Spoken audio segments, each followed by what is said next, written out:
all of your relationships can really impact your emotional health and your physical health. And so for me, I can't talk about health without also being curious about relationships.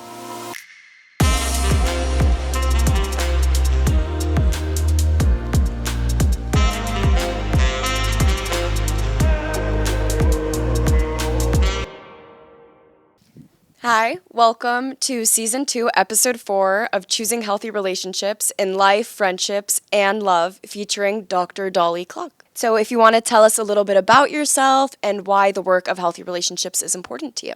Thanks for having me. It's so great to be with you, and I love that you all do this podcast. It's really helpful for your peers, especially.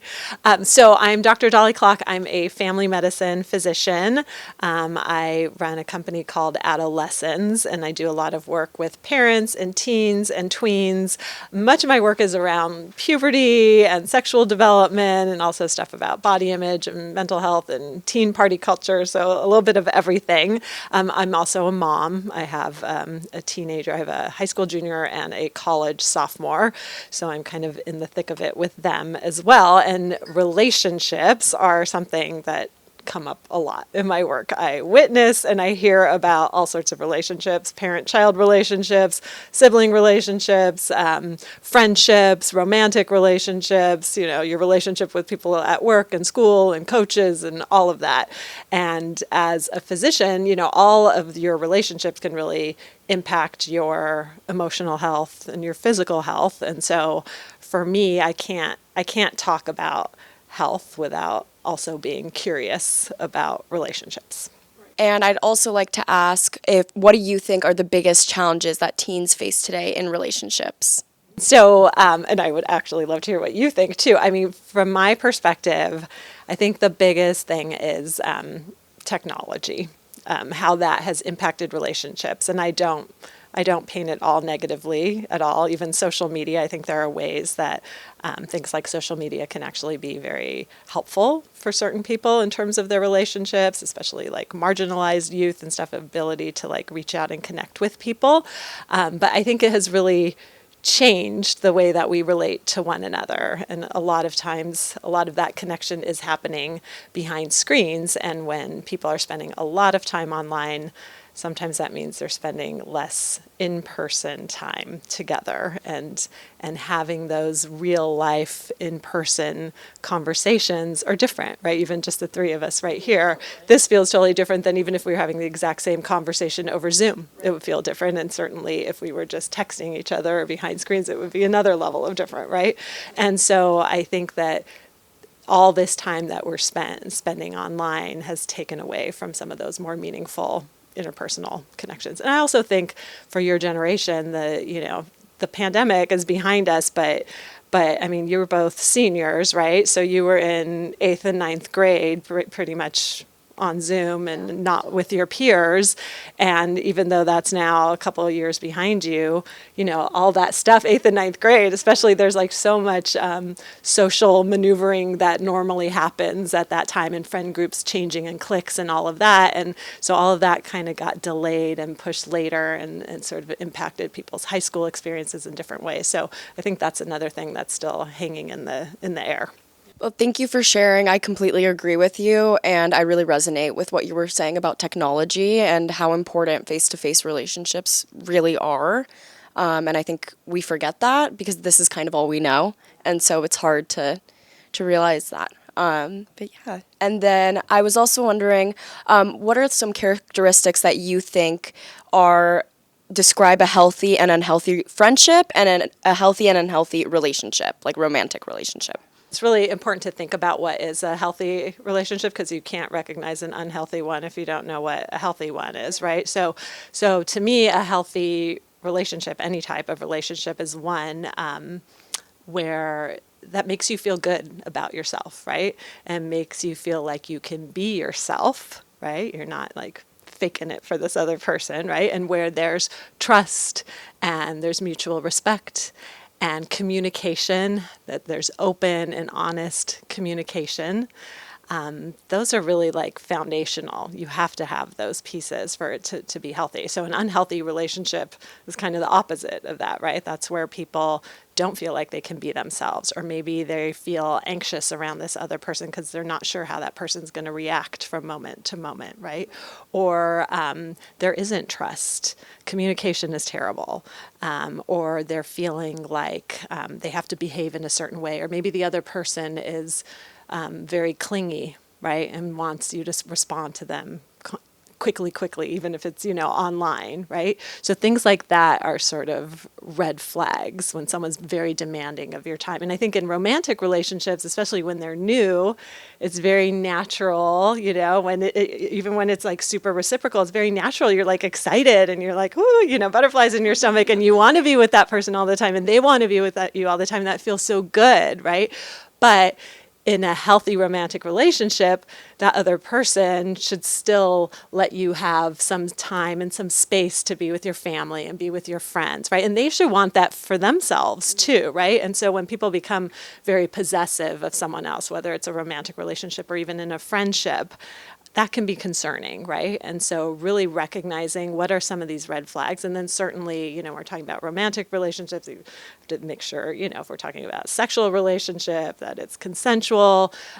Certainly if there's any concern for physical violence, right? Those are big red flags, right? And that's the kind of thing for young people where, my hope would be that you'd be getting help and being safe in those situations and turning to trusted adults to help you navigate in those moments.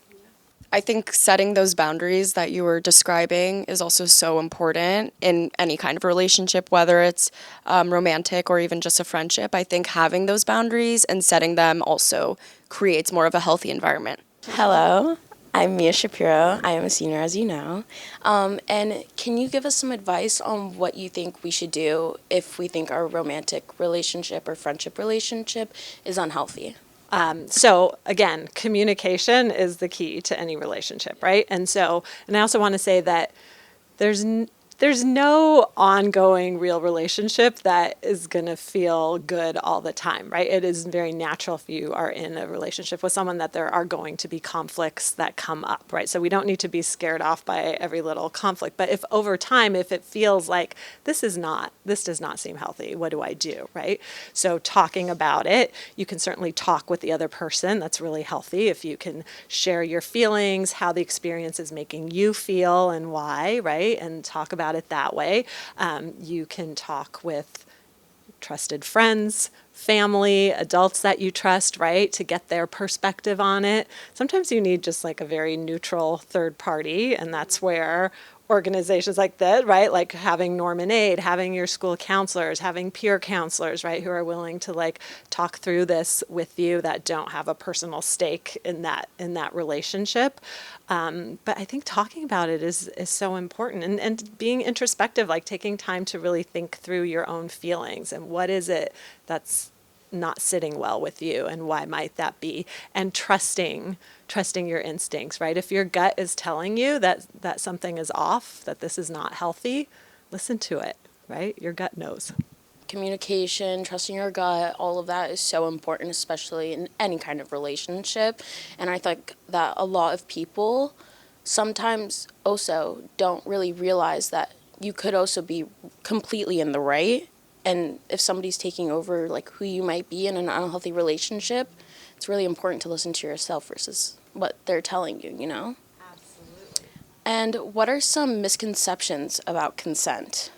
All right, so I assume you're meaning sexual consent, right? Consent just basically means permission, right, in general. But in terms of sexual consent, right, so that means if you're in a sexual relationship with a person having physical, intimate contact with somebody else, that both people are agreeing to that they're agreeing freely, right?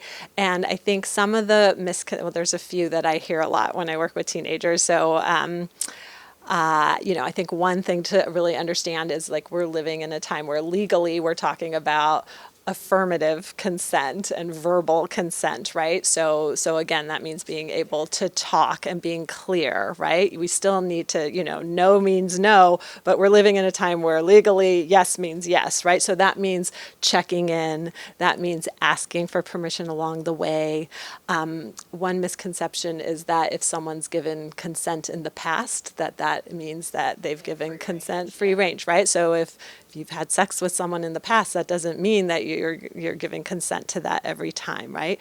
Also, if you are consenting to kissing or something like that, that doesn't mean you're necessarily consenting to an escalation of sexual activity, right? And so that's where that communication and checking in, and I think a lot of teens feel very awkward about talking out loud in those moments, and so that's important to think about, right? Because if you're not comfortable talking about it, then is this really someone that you should be sexually active with in the first place?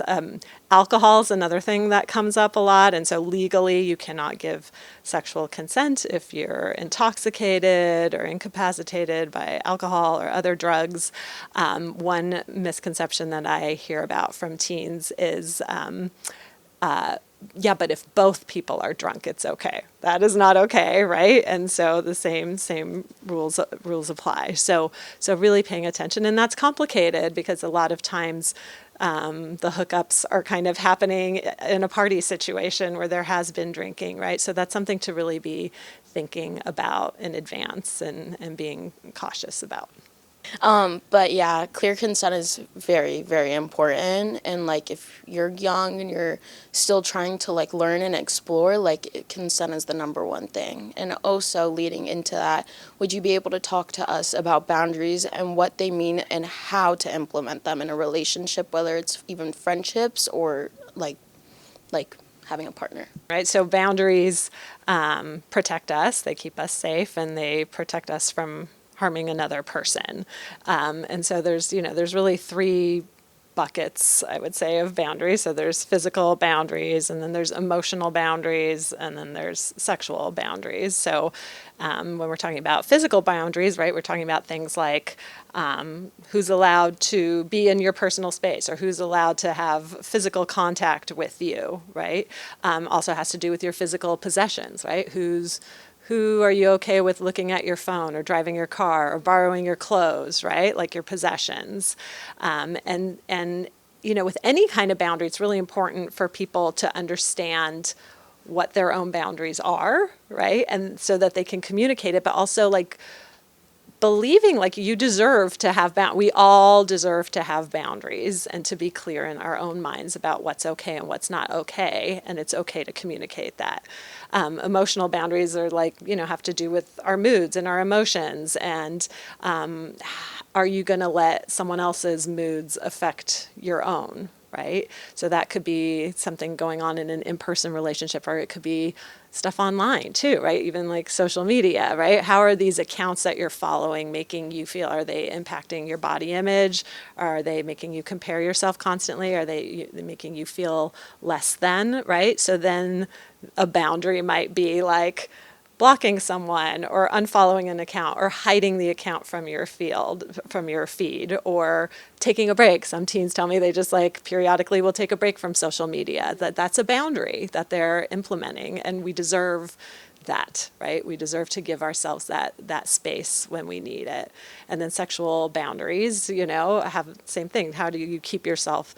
It's sort of like the physical boundaries, but in a sexual sense, right? And so being clear as to, if you are in an intimate relationship with someone, right, or in that space with someone, then what is it that you are wanting out of that encounter? What do you not want to have happen? What do you think the other person wants and doesn't want? Again, this comes back to communication. It comes back to consent, right? So, but I think we have to take a little time to think through this stuff for ourselves so that we can have clarity kind of when we're not in the heat of the moment or in the midst of like that relationship happening. Just think through it in advance. For our next question, what would you recommend we do if our parents don't quite respect our boundaries?